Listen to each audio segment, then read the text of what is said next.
مکہ مکرمہ میں حج کے دوران ایک شخص کا انتقال ہوا تو اس کو دفن کرنے کے لیے جہاں لے گئے وہ ایک عالم کی قبر تھی، وہ کھودی گئی، وہ لوگ جانتے تھے اس کو تو، لیکن وہاں وہ عالم نہیں تھا، ایک خوبصورت لڑکی سوئی ہوئی تھی قبر میں۔ تو حیرت میں آ گئے کہ اس عالم کی قبر میں یہ لڑکی کیسے دفن ہو گئی، لوگ پریشان تھے۔ تو اتفاق سے وہاں ایک شخص جو حج پہ آیا تھا وہ لڑکی کو جانتا تھا، کہا یہ ہمارے علاقے کی، وہ جس ملک سے آیا تھا وہ کہتا ہے میں اس کو اچھی طرح جانتا ہوں، یہ پوری عیسائی لڑکی تھی، یہ کنورٹ ہوئی تھی، اسلام قبول کی تھی، لیکن اس کا پورا خاندان عیسائی ہے، میں اس کو اچھی طرح سے جانتا ہوں، اور اس نے اپنا ایمان چھپایا تھا اور کچھ دنوں پہلے یہ بیمار ہوئی، انتقال کر گئی، اس کو تو وہاں مرتے ہوئے ہم نے دیکھا، یہ یہاں کیسے ہے؟ لوگوں نے کہا تجھے شبہ تو نہیں ہو رہا؟ کہا نہیں، یقین ہے مجھے، پورا کا پورا یقین ہے۔ تو وہاں سب اور بھی دیگر علماء کو سب یہ باتیں پتہ چلی، تو پھر یہ بحث چڑھ گئی، تو پھر یہ عالم کہاں گیا جس کو دفن کیا گیا تھا، وہ عالم کہاں گیا؟ تو وہی جو حج پر آیا ہوا شخص تھا، اس نے کہا میں اپنے ملک جاتا ہوں، چند لوگوں کو میرے ساتھ بھیجو، میں اس لڑکی کے گھر والوں سے ملوا دوں گا۔ تو یہ گیا اپنے ملک اور اس لڑکی کے گھر والوں کے پاس گیا جو عیسائی تھے، کہا کہ تمہاری بیٹی فلاں فلاں کا انتقال ہوا؟ کہا ہاں۔ کہا ہم نے اس کو مکہ مکرمہ کے قبرستان میں دیکھا ہے۔ کہا ایسے کیسے ہو سکتا ہے، پاسبل نہیں، ہم نے تو اس کو اچھے آخری رسومات کے ساتھ اچھے طریقے سے دفن کیا اپنے قبرستان۔ تو یہ جو گئے ہوئے مسلمان تھے انہوں نے اصرار کیا کہ چلو تمہاری بیٹی تمہاری لڑکی کی قبر کھود کر دیکھا جائے، کیا تم نے جو دفن کیا وہ وہی ہے؟ جب وہ لوگ آئے اصرار کے بعد، وہ قبر کھودی گئی جو عیسائی قبرستان میں تھا۔ تو قبر کھولنے کے بعد ایک حیرت انگیز منظر کہ وہ عالم یہاں لیٹا ہوا ہے عیسائی قبرستان میں، لاش بری طرح مسخ ہے، صحیح شکل نہیں ہے۔ لوگ دیکھ کر کے پہچان لیے کہ یہ مکہ میں جس کی قبر تھی وہ یہی ہے، یہ کیسے شفٹنگ کون کرتا ہے، کیا ہوا کیا تھا؟ بہرحال قبریں جیسی تھی ویسی کر دی گئی واپس۔ لوگوں میں یہ بحث چھڑ گئی کہ آخر یہ ایسا کیسے ہوا۔ اتنی بات تو سمجھ میں آ رہی تھی کہ یہ لڑکی اسلام سے محبت کرنے لگی، قرآن پڑھنے لگی تھی اور ایمان پہ انتقال ہوا، اس کا مکہ میں دفن ہو جانا تو سمجھ میں آ جاتا ہے کہ ہو سکتا ہے اس کو اللہ نے اعزازاً انعاماً جو ہے منتقل فرمایا ہو، لیکن یہ وہاں سے کیوں آیا مکہ سے؟ تو لوگ اس کے گھر گئے، اس کی بیوی تھی، بیوہ تھی، اس سے جا کر پوچھا تمہارے شوہر کے بارے میں کیا خیال ہے؟ کہتی ہے میرا شوہر تہجد گزار تھا، نمازی تھا، پابند تھا، سب کچھ اچھا تھا۔ لوگوں نے کہا کوئی ایسا عمل جو خلاف شرع یا کوئی ایسی چیز؟ کہا نہیں، وہ تو پابند آدمی تھا۔ کہا ہاں ایک چیز عورت بولتی ہے جو میں آپ کو بتانے لگا ہوں، جس کے لیے میں نے یہ واقعہ آپ کے سامنے رکھا۔ اس کی بیوی کہتی ہے، بیوہ خاتون کہتی ہے، جب کبھی اس پر غسل واجب ہوتا میرے شوہر پر، جنابت کا غسل، تو یہ کہتا عیسائیوں کے مذہب میں اچھا ہے، ان کے ہاں غسل واجب نہیں ہے، ہمارے ہاں ٹھنڈیوں میں بھی نہانا پڑتا ہے، بارشوں میں بھی، گرمیوں میں بھی نہانا پڑتا ہے۔ یہ بار بار ایک جملہ یہ کہتا تھا، عیسائیوں کے ہاں ان کے مذہب میں اچھا ہے، جنابت کا غسل واجب نہیں ہے۔ وہ خاتون کہتی مجھے یہ بات کھٹکتی تھی، دین مصطفیٰ میں رہ کر کے یہ اگر عیسائیت کی بات کیوں کرتا ہے؟ آج اس کا انجام سمجھ میں آیا۔ سارے علماء نے اس وقت یہ کہا یقیناً اللہ کے نبی نے جو فرمایا تھا، جو جس سے محبت کرتا ہے اسی کے ساتھ اٹھایا جائے گا، اسی کے ساتھ اٹھایا جائے گا۔ اسی لیے میرے عزیزو، صحابہ کی جو صفت تھی اس پر عمل کرو، اشداء علی الکفار رحماء بینہم۔ ہاں تمہارے دین میں کوئی کمی رہ گئی ہے؟ مصطفیٰ کریم صلی اللہ علیہ وسلم کے اخلاق میں کوئی کمی ہے جو تمہیں دوسروں کی تعریف کرنی پڑے؟ الحمدللہ میرا دین کامل ہے، مصطفیٰ کریم صلی اللہ علیہ وسلم کو دیا ہوا دین ایسا کامل بلکہ اکمل ہے جس میں ایک شوشہ بھی نہیں چھوڑا گیا ہے، قیامت تک کے لیے دین ہے۔ میں چیلنج کے ساتھ کہہ سکتا ہوں پوری دنیا کے دیگر ادیان کو لاؤ، کچھ تو مدون بھی نہیں ہے، لکھے ہوئے بھی نہیں ہے، بس ایسی اندھا دھند چل رہے ہیں کئی دن۔ کچھ مذہب جو ہے صرف افواہوں پر چل رہے ہیں، کچھ مذہب ہیں جن کی کتابیں ہیں، جن کے ہاں لا ہیں، لیکن سب کو لا کر کے بتا دو، میں بتاؤں گا اسلام کے علاوہ کوئی کمپلیٹ ہے ہی نہیں، کمپلیٹ نہیں ہے۔ میرے عزیزو، جس کے پاس سب کچھ ہے اسے یہ سب دیکھنے کی ضرورت نہیں۔ بہرحال صحابہ اکرام رضوان اللہ تعالی علیہم اجمعین کی یہ صفت اللہ ہمیں عطا فرمائے، اشداء علی الکفار رحماء بینہم۔ امام اہل سنت فاضل بریلوی رحمۃ اللہ علیہ کی بات یاد آتی ہے کہ آپ کو ایک بار درد قولنج ہوا۔ درد قولنج جو ہوتا ہے یہ پیٹ میں مروڑ پیدا ہوتی، اور ایسی سخت درد کہ ہر چیز پھیکی لگنے لگ جائے، کڑوی لگنے لگ جائے۔ اعلیٰ حضرت فرماتے ہیں میں ایک دن سے بیمار ایسا تھا کہ صرف نماز کے وقت میں وہ درد کم ہوتا، ظہر پڑا اس کے بعد پھر شدت کا درد، عصر پڑا پھر شدت کا درد، مغرب پڑا شدت کا درد۔ وہ لیٹے ہوئے تھے، علاج بھی چل رہا ہے۔ دوسرا دن گزر گیا، اعلیٰ حضرت فرماتے ہیں ایسا لگتا تھا کہ اس پیٹ کے درد سے جو ہے موت قریب آ جائے گی، اتنا سخت درد تھا۔ دوسرے دن اعلیٰ حضرت فرماتے ہیں کہ ان کے کوئی جاننے والے آئے, کہا کہ حضور فلاں ایک صاحب ہے, وہ کوئی پنڈت تھا, کہا کہ وہ جڑی بوٹیاں کرتا ہے, بہت ساری چیزیں ہیں علاج وغیرہ کے لیے. اعلیٰ حضرت نے منع فرمایا. اس کے بعد کچھ صحابوں نے کہا کہ بہت درد ہے, شدت کا درد ہے, دیکھ لینے میں کیا ہے. اور وہ صاحب بھی آپ کے درشن کرنا چاہتے ہیں, آپ کی زیارت کرنا چاہتے ہیں. اعلیٰ حضرت نے کچھ کہا نہیں, وہ آ گیا. اعلیٰ حضرت نے اس کو لکھا ہے.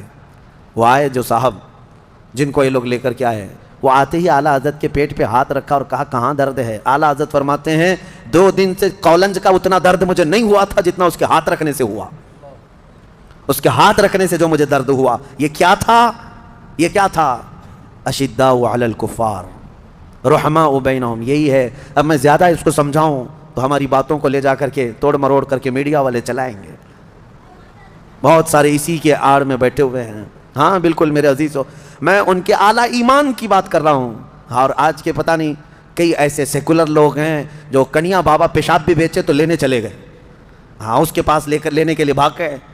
ارے ہاتھ رکھنے کو نہیں دیا اعلیٰ حضرت نے, ہاتھ رکھنے کو نہیں دیا, اور تم پیشاب پینے چلے گئے. میں سب کی بات نہیں کر رہا ہوں, اللہ ماشاء اللہ الحمدللہ آج بھی ایمان کے ساتھ لوگ باقی ہیں. پیشاب کیا وہ اگر دودھ بھی پلائے تو ہم نہ پئیں, کیونکہ ہمیں پتہ ہے ہماری شفا مدینہ طیبہ کے تاجدار کے قدموں میں موجود ہے. ہاں ہم وہاں کی مٹی بھی اٹھا کے کھا لیں گے. اسی لیے میں کہتا ہوں میرے عزیزو, ایمان جو ہے جب راسخ ہو جاتا ہے تب بندہ ان تمام معاملات کو سمجھتا ہے, ورنہ وہ بھینس کی طرح ہر جگہ منہ مارتا رہتا ہے. ہاں ادھر بھی کھا لیا, ادھر بھی کھا لیا, ادھر بھی. جس کو کہا گیا ہے کہ رات کو لکڑیاں جمع کرنے والا جو آدمی ہوتا ہے نا, رات میں لکڑیاں جمع, وہ کیا کرتا ہے, ایک ٹوکرا لیتا ہے اور ٹکڑے جمع کرتا رہتا ہے لکڑی, اور صبح پتہ چلتا ہے کتنے گوبر کے ٹکڑے جمع کیا ہے, کتنے پتھر ہیں, کتنی لکڑیاں ہیں, کتنا لوہا ہے, کچھ بھی نہیں, وہ سب جمع کر لیا تھا ٹوکرے میں. کیوں؟ اندھیرا تھا. اسی لیے کہتے ہیں عشق رسول کا اجالا ہو تو تمہارے ٹوکرے میں کوئی ٹکڑا گوبر کا نہیں آئے گا. جو جمع کرو گے وہ انشاءاللہ ایمان کے ساتھ ہی جمع کرو گے. اللہ کریم ہمیں اہل ایمان کی صحبت عطا فرمائے. سورہ حجرات, میں مختصر اس میں 2 چند باتیں عرض کروں کیونکہ احکام بہت سارے ہیں سورہ حجرات میں. بس 2 آیتیں اگر آپ سن لیں. اللہ فرماتا ہے اے ایمان والو اللہ اور اس کے رسول کے آگے مت بڑھو. دوسری آیت ہے اے ایمان والو نبی کی آواز پر اپنی آوازیں بلند مت کرو. لا ترفعوا اصواتکم فوق صوت النبی ولا تجہروا له بالقول کجہر بعضکم لبعض. اور نبی کو ایسے مت پکارو جیسے آپس میں ایک دوسرے کو پکارتے ہو, ورنہ تمہارے اعمال ضائع ہو جائیں گے. ایک صحابی حضرت قیس تھے جن کا سنائی کم دیتا تھا ان کو, اور وہ اونچا بولتے تھے. جس کے کان کم سنائی دیتے ہیں وہ زور سے بولتے ہیں.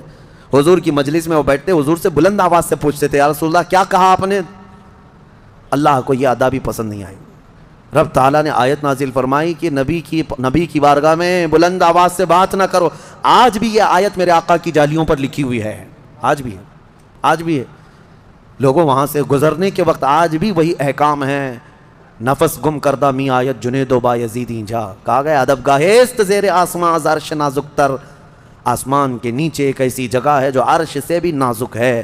یہاں جنید بغدادی اور بایزید بستامی جیسے اولیاء آتے ہیں, اپنی سانسیں روک لیتے ہیں بارگاہ مصطفیٰ میں کہ نکلنے والی سانسوں سے کہیں روضہ رسول کی بے حرمتی نہ ہو جائے. پکارنا چلانا تو الگ بات ہے. تو یہاں کے آداب قرآن میں اللہ نے بیان فرمایا.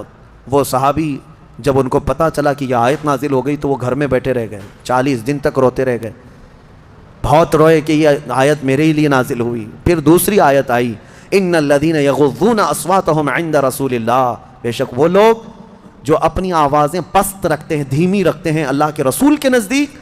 اولئک الذین امتحن اللہ قلوبهم للتقوی, یہ وہ لوگ ہیں جن کے دلوں کو اللہ نے تقوی کے لیے چن لیا ہے. اور ادب بھی تو دیکھیں اللہ نے کیا فرمایا. جب نبی کے حجرے کے پاس جائیں, میرے گھر کے پاس آئیں گے تو آپ کیا کہیں گے, پکاریں گے, میرا نام لے کر پکاریں گے, کہیں گے حضرت حضرت. آپ کے ہاں میں جاؤں گا تو آپ کا نام لے کر پکاروں گا. لیکن حجرے کے میں حضور کے حجرے کے پاس جائیں تو اللہ کیا فرماتا ہے ان الذین ینادونک من وراء الحجرات اکثرهم لا یعقلون. جو رسول اللہ کے حجرے کے باہر, حضور کے گھر کے باہر آ کر پکارتے ہیں ان کا نام لے کر, ان میں اکثر عقل والے لوگ نہیں ہیں. تو نہ پکاریں حضور کو. بلکہ ادب اللہ نے خود فرمایا وَلَوْ أَنَّهُمْ صَبَرُوا حَتَّى تَخْرُجَ إِلَيْهِ. جانا ہو اگر رسول پاک کے پاس تو طریقہ اللہ بیان فرما رہا ہے, پکارو مت, جا کر تھوڑی دیر صبر کے ساتھ دروازے پر کھڑے رہو, میرا محبوب خود باہر آئے گا.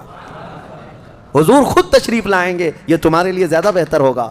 بارگاہ رسول کا ادب میرے عزیزو، نعوذ باللہ من ذالک آج کچھ ایسے لوگ نکل پڑے جو حضور کو بالکل ہلکے انداز میں بات کر رہے ہیں، ہلکے انداز میں۔ کئی ایسے سوشل میڈیا کے جو دانشور کہلاتے ہیں، اب اسکالر بنے ہوئے ہیں اسلام کے، ان لوگوں نے نبی پاک کا بھی صحابہ کا بھی ایسے انداز میں نام لینا شروع کیا، نعوذ باللہ، جو عام لوگ بھی اپنا نام اس طرح نہیں لیتے، عام لوگ بھی ایک دوسرے کا نام نہیں لیتے۔ حضور پاک صلی اللہ علیہ وسلم کے متعلق اس طرح کہنا کہ وہ آج کے زمانے کا چھوکرا ہم کو سمجھائے گا۔ منافقین نے اگرچہ یہ بات کہی تھی، لیکن تم کس انداز سے کہو گے اس کو؟ منافقین اگر یہ کہتے تھے تو لوگ آج اس کو اس انداز میں بات کر رہے ہیں۔ صحابہ کا ادب دیکھو گے، حضور پاک صلی اللہ علیہ وسلم کے پاس جب بات کرتے تھے تو یوں کہتے بھی ابھی انت و امی یا رسول اللہ، میرے ماں اور میرے باپ آپ پر قربان ہوں اللہ کے رسول، اس کے بعد پھر بات کرتے تھے۔ بہرحال سورہ حجرات میں اللہ تعالیٰ نے جو فرمایا، ایک حکم یہ بھی ہے، اے ایمان والو، جب کوئی فاسق تمہارے پاس خبر لائے تو اس کی تحقیق کر لو پہلے کہ صحیح ہے یا نہیں خبر، ورنہ تم جیسے یہ واٹس ایپ کے لیے یہ حکم یہاں کے لیے بھی فٹ ہے کہ ادھر سے آیا ادھر فارورڈ ہوا، ادھر سے آیا ادھر فارورڈ ہوا، اور پتہ ہی نہیں کہاں سے آیا کہاں تک چل رہا ہے۔ ایمان والے یہ کام نہ کریں۔ یا ایھا الذین آمنوا ان جاءکم فاسق بنبأ فتبینوا، اللہ نے فرمایا اے ایمان والو، جب تمہارے پاس کوئی فاسق خبر لے کر کے آئے تو اس کی تحقیق کر لو۔ میں سمجھتا ہوں یہ واٹس ایپ بڑا فاسق ہے، یہ فاسق ہی تو ہے، کیونکہ اس کے پاس کوئی شرائط عدل ہے نہیں، ادھر کی ادھر اس میں سب چیزیں آتی ہیں، اچھی بھی بری بھی، لیکن تمہاری ذمہ داری ہے تحقیق کر لو۔ بغیر تحقیق کے کئی لوگ بیچارے بعد میں شرمندگی اٹھاتے ہیں۔ اللہ نے اس میں آیت میں فرمایا فَتُصْبِحُوا عَلَىٰ مَا فَعَلْتُمْ نَادِمِينَ، کہیں ایسا نہ ہو کہ تم شرمندہ ہو جاؤ اپنے کیے پر۔ اور میں نے اس آیت کے مطابق دیکھا ایک صاحب کو دیکھا کہ وہ تقریر کیے جا رہے ہیں کسی کے خلاف، ایک بہت بڑے بزرگ کو کچھ لوگوں نے ایڈٹ کر کے، کافی زمانے پہلے کی بات ہے، ابھی واٹس ایپ نیا رہ رہا تھا، یعنی 2015-14 کے اس وقت آ چکا تھا، لیکن زیادہ طور پر اتنا وائرل نہیں ہوتی تھی چیزیں۔ تو وہ کسی نے ایڈٹ کر کے ایک بزرگ کی تصویر کسی ایک غیر مسلم کے ساتھ لگائی اور کہا دیکھو یہ آپس میں مل رہے ہیں۔ مولانا صاحب کو اتنا ہی دکھا اور اس پر پورے تقریر کر ڈالی، کہا اتنے بڑے بڑے بزرگ بہک گئے ہمارے، بھٹک گئے ہمارے، اب کیا ہوگا؟ دوسرے دن نوجوانوں نے آ کر کے کہا کہ حضرت یہ ریئل تصویر ہے ہی نہیں، یہ تو کسی نے ایڈٹ کر کے بھیجا ہے۔ کہا اچھا ایسا ہے؟ دوسرے جمعہ پھر توبہ کرنا پڑا، پورے توبہ پہ تقریر کرنی پڑی۔ تو ہم نے دیکھا شرمندگی ہوئی۔ یہ ہوتا ہے کہ ہمارے کیے پر بعد میں شرمندگی ہوگی۔ فاسق جب کوئی خبر لائے تو تحقیق کرو اس کی۔ اور اللہ تعالیٰ نے فرمایا وَلَا تَنَابَزُوا بِالْأَلْقَابِ، لوگوں کو برے ناموں سے مت پکارو، برے ناموں سے مت پکارو۔ اور اللہ نے یہ بھی فرمایا اے ایمان والو، بہت زیادہ بدگمانی کرنے سے بچو، کسی کے بھی بارے میں بدگمانی کرنا اور غیبت کرنے کے بارے میں اللہ نے فرمایا کہ کیا تم میں سے کوئی یہ چاہتا ہے کہ تمہارے مرے ہوئے بھائی کا گوشت کھائے؟